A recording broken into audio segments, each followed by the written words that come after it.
Ja, mislim, jaz se načeloma čisto od začetka študentskih let s tem ukvarjam skorda profesionalno, v smislu, da sem takrat začel svoje kratke filmčke tudi uspel prodati, a ne, torej, da sem naredil kako kratko reklamco ali pa kratek dokumentarc.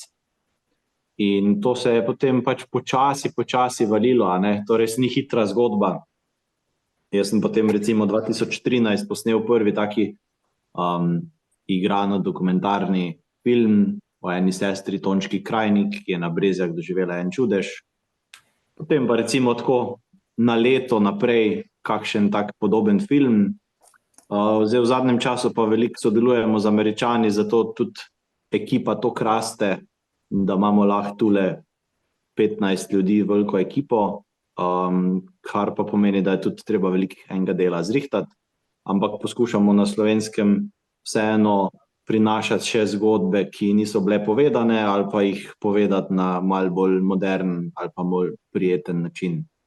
Tako da take zgodbe, kot so Slomšek, se jih drugače ne bi lotevali drugi, nam pa so glih take zgodbe zanimive.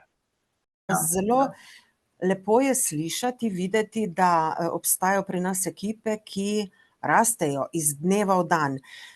Povejte mi, vi se držite torej te katoliške krščanske usmeritve, sem razumela prav? Ja, recimo, mislim, to ni zdaj, da bi rekel, da je to neka taka nuja, ne, zdaj en izmed mojih bolj passion projektov, ki sem se jih pred leti loteval, pa nekaj na tem področju tudi uspel narediti, je bil baziran recimo na starih slovanskih zgodbah, kaj se dogaja na Kresno noč, in smo naredili en taki kratek igrani film, ki smo ga potem tudi preko Kickstarterja financirali delno. Tako da, če bi jaz imel čist na izbiro, česa se lotevati, bi mogoče kdaj še kako drugo zgodbo vzel, ampak dokler pač slediš temu, da probaš prinesti delo ekipi, ki raste, ki ima vedno več svojih otrok in podobno, moraš gledati tudi z tega finančnega vidika, da se lotevaš projektov, ki dejansko lahko se financirajo. Zdaj sanjati o fantazijskih filmih, ki jih je tu nemogoče financirati, kaj šele, da bi z njimi nekaj naredil potem, sploh v slovenščini, je brez veze, a ne? Pač treba biti koliko toliko realen, česa se lotevamo. Na vsak način, ampak vendarle bi bilo zanimivo slišati, kako je prišlo do te zgodbe o Slomšku. Zakaj ravno Slomšek? Saj to je povedna zgodba, ki marsikoga mika, ne? Ampak vam je pa le uspelo to pripeljati do konca. Ja, Slomšek me drugače spremlja že od srednješolskih časov, zato ker sem hodil tudi na škofijsko gimnazijo, ki se je poimenovala po njem, Škofijska gimnazija Antona Martina Slomška. Tako da sem njega srečal pravzaprav že kar dolgo časa nazaj, ampak takrat zelo tako bežno. Zdaj, vsak Slovenc skoraj da je slišal o Slomšku, nekaj več Slovencev ve, da je bil on velik škof v 19. stoletju.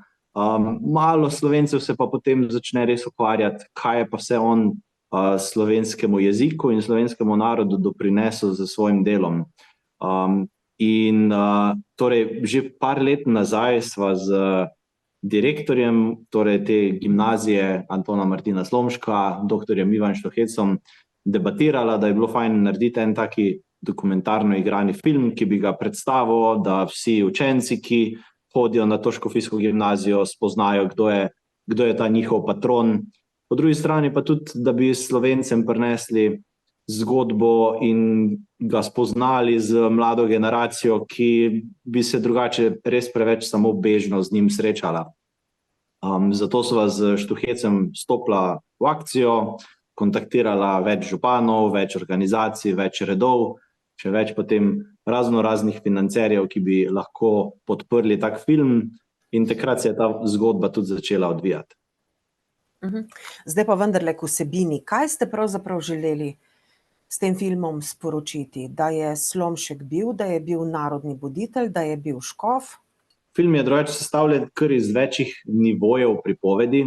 Se mi zdi, da je to ena taka dodatna vrednost tega filma, da ni pravzaprav samo nek prerez njegovega življenja skozi njegova leta delovanja, ampak poseže z različnimi načini v pripoved o tem, kaj je on počel, dosegel in kako to vpliva tudi na nas danes. Če samo omenim recimo par načinov, eno je recimo animacija, ki na poseben način zaznamuje par nekih dogodkov iz njegovega življenja. Takrat slišimo tudi Slomškove besede v pripovedi, torej prav njegove dejanske zapise, takrat poslušamo in to je kar ena taka dodatna vrednost, da slišimo njegove besede. Druga stvar se mi zdi zanimiva to, da smo se v 2 delih lotili njegovega življenja tudi v igranem filmu. Gre za neko, torej, kot nek podfilm, ki je kot neka zaključena celota. Enkrat se dotika leta 1815, ko je bil Slomšek 15-letni fantič, še živel na Ponikvi oziroma ravno kar začel hoditi v Celje na šole. In ko se vrne domov čez eno poletje, ga tam pričaka dogodivščina. To je taka napol izmišljena zgodbica z naše strani, ampak smo hoteli predstaviti njegov karakter, kako se je takrat obnesel, ko je prišel v neko kočljivo situacijo. Podobno kočljiva situacija je v drugem podfilmu, ki pa je postavljen v leto 1848, torej v pomlad narodov, kjer se je kmet začel zavedati, da tudi on ne bo več samo podložen fevdalcu, ampak ko je postavljen v neko situacijo, Slomšek, ko je takrat že bil škof, ki se dogaja nekje v eni vasi, v nekem mesteku, kjer en kmet se pritoži, da mu je narejena krivica, ker je bila pogodba sestavljena v nemščini, on tega ni dobro razumel in so ga hoteli malce okoli prinesti. Tako da zajema tudi tisti čas. Še najbolj tako modern pristop pa je mogoče okvirna zgodba enega profesorja slovenščine, ki zajema torej cel film zajame od začetka do konca, skozi eno tako vzporedno zgodbo, kako je pravzaprav zapuščati za sabo nek legacy, neko zapuščino. Kot učitelj se to marsikdaj vprašaš, ali si predal znanje, ali si predal kakšne vrednote svojim učencem, svojim dijakom. In Slomšek se je prav tako to spraševal. Za to okvirno zgodbo sem dobil navdih enkrat, ko sem prebral v enih Slomškovih zapisih, kako se je tudi on spraševal, ali ves ta trud, da je on prenesel sedež škofije, ali ves ta trud, kar je on vlagal toliko let v jezikoslovje, v književnost, v vse to, ali bo se to res kje poznalo, ali je pa to mogoče samo nek njegov težko življenje, ki si ga je zadal. In podobno se tudi profesori in vzgojitelji sprašujejo. Tako da skozi to okvirno zgodbo pa posežemo malce izven tega Slomškovega spektra in mogoče vlečemo neke vzporednice, pa mogoče malce bolj univerzalna sporočila, ki jih film tudi ponuja. Igrani prizori v filmih pravzaprav res pomagajo, po eni strani zgodbo podprejo, po drugi strani pa razbijajo monotonijo, tako da v bistvu gledalca še dodatno zaposlijo. Zanima me, kdo je pravzaprav avtor scenarija, nikjer ga ne omenjate posebej. Ja, zdaj ta film je res en tak kolaž, ne samo Slomškov kolaž, ampak tudi kolaž ustvarjalcev. Scenarij recimo za ta 2 igrana dela je napisal Matjaž Feguš, ki jih je tudi potem režiral. Torej en je okoli 20 minut dolg, en je okoli 15 minut dolg in ta 2 je napisal torej Matjaž Feguš. Malo smo se pač na začetku posvetovali, kjer smer bi šli, malo smo debatirali, kakšne lastnosti od Slomška bi radi izpostavili, kaj bi pravzaprav radi zajeli v teh igranih filmih. Je pa res, da torej je film sestavljen iz toliko drugih delov, da ni samo Matjaž Feguš scenarist, ampak je bil recimo scenarist tudi Vid Planinski, je imel čez te animacije, ali pa Elza Rebolj, ki je imela čez to okvirno zgodbo, ali pa Suzana Kokalj, ki je tudi pomagala pri tej okvirni zgodbi. Konec koncev pa sem tudi jaz, bi rekel, kar sodeloval pri celotni zadevi, da sem ves ta mozaik različnih elementov držal skupaj, da je na koncu to neka koherentna celota, ki predstavlja Slomška in da niso to samo neki fragmenti, ki sami zase živijo. Tudi intervjuje sem konec koncev jaz montiral, ki pravzaprav dajajo neko težo temu celotnemu dokumentarnemu delu, tako da tudi jaz en del tega scenarija pripomogel zraven. Mislim, da vsak naj dela po svojih okoliščinah, ali že svetu ugaja, ali ne. Tisti, ki me sodi, je Gospod. Za ene je bil preveč konzervativen, za druge preveč liberalen, za krajnce je bil preveč štajerski in tako dalje. Lažje in drugače je bilo živeti Prešernu v slovenskem Kranju, kakor Slomšku v nemškem Šentandražu. Dosti imamo tega, da nas toti nemškutari dol tlačijo. Gre za probleme? Ja. Dovolj!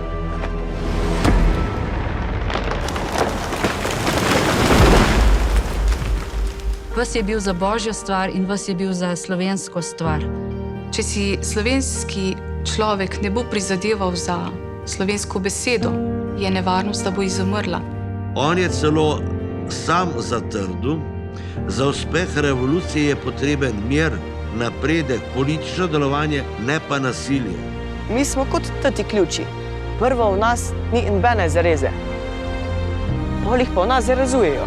Slomšek sam je rekel, da človek potrebuje pravo ponižnost, ampak v tej svoji ponižnosti je potem tudi od sebe preveč pričakoval.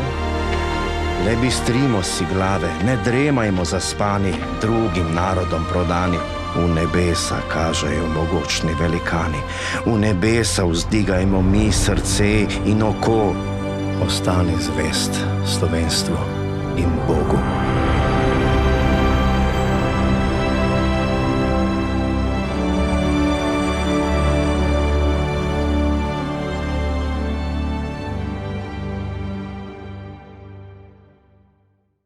Torej, Srečen bo čas je film, ki že živi svoje življenje, že potuje po Sloveniji in verjetno širše, kjer pač ga predstavljate.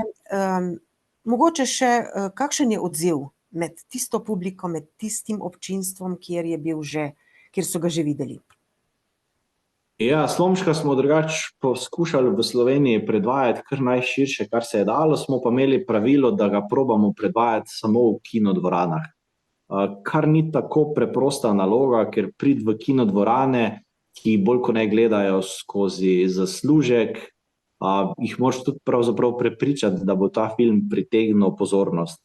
Mi smo šli potem po poti art kino mreže, torej manjših kinodvoran, ki so vsepovsod po celi Sloveniji, in preko teh kinodvoran dosegli več kot 5000 glavo množico ljudi, ki so se torej odločili priti v kino, kupili karto in tam bili 1,5 ure z Slomškovo zgodbo. Film pa sedaj nadaljuje pot torej še na televizijo in konec meseca bo tudi prosto dostopen vsem na spletu, kar je pa pravzaprav iz tega vidika pomembno, da taka zgodba ni zato, da se tiči na eni polici in poskušamo še vsak evro iz njega izvleči, če bi kdo to kupil na kakem DVD-ju ali kaj podobnega, ampak da pravzaprav gre za nek čist evangelizacijski pripomoček, torej človeku hočemo sporočiti dobro zgodbo in mora biti čim širše dostopno, koliko je le možno.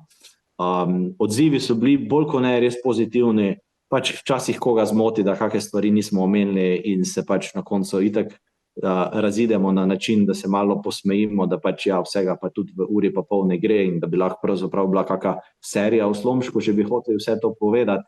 Naš naslednji film drugače, ki je pa tudi že v nastajanju in pravzaprav kar proti koncu snemanja samega, je pa film o Magdaleni Gornik, to je pa mistikinja tudi iz 19. stoletja, ki je pa živela tam v okolici Ribnice. Njej so se dogajale res zanimive reči, pravzaprav skoraj neverjetno je, kaj se je lahko dogajalo v neki taki mali Sloveniji, eni gospe, pravzaprav od takrat, ko je bila čisto majhna punčka naprej. In to bomo predstavili pa sicer v enem malo krajšem filmu, ampak nič kaj manj zahtevnem, kar se tiče produkcije. Tako da februarja upamo, da bo ta film tudi nared torej o Magdaleni Gornik, mistikinji iz okolice Ribnice iz Gore nad Sodražico.